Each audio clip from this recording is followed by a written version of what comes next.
draws Britain closer to a new political dispensation. Now the campaigns have been fervent, to say the least. Parties and their candidates have been putting their best foot forward, moving around the 650 constituencies in the UK, engaging in debates and presenting their manifestos to the people. The prize is for a single party to claim over half of the 650 seats to be able to form a majority government in Parliament. Now, this has been described as the toughest elections yet.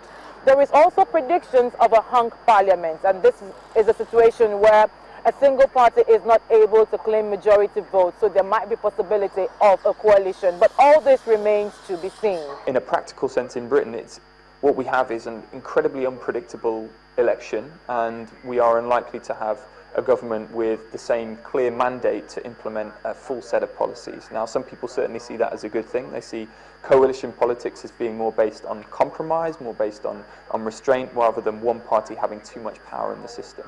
But I think the problem in Britain, in a way, is that we still have a voting system and a parliamentary system which is really designed for two parties to do well in, for one to be in government and one to be in opposition, the government in waiting, as it were. And at the moment, the political system hasn't reformed to reflect the changes in the political party system.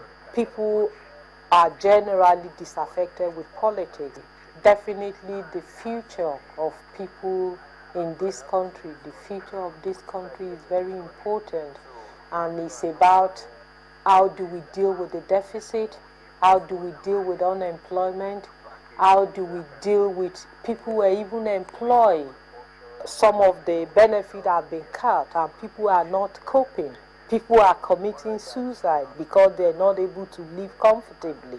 People are going to food bank in this day and age in a developed world country like the UK.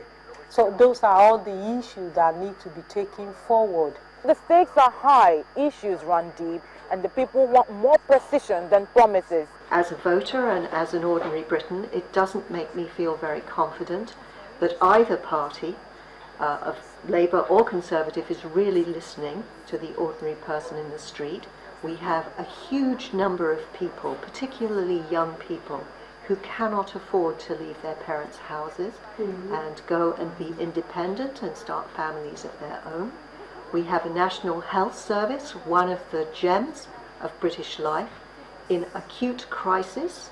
The upcoming election and who is going to win is really not what we think is important, because it doesn't matter who wins the election.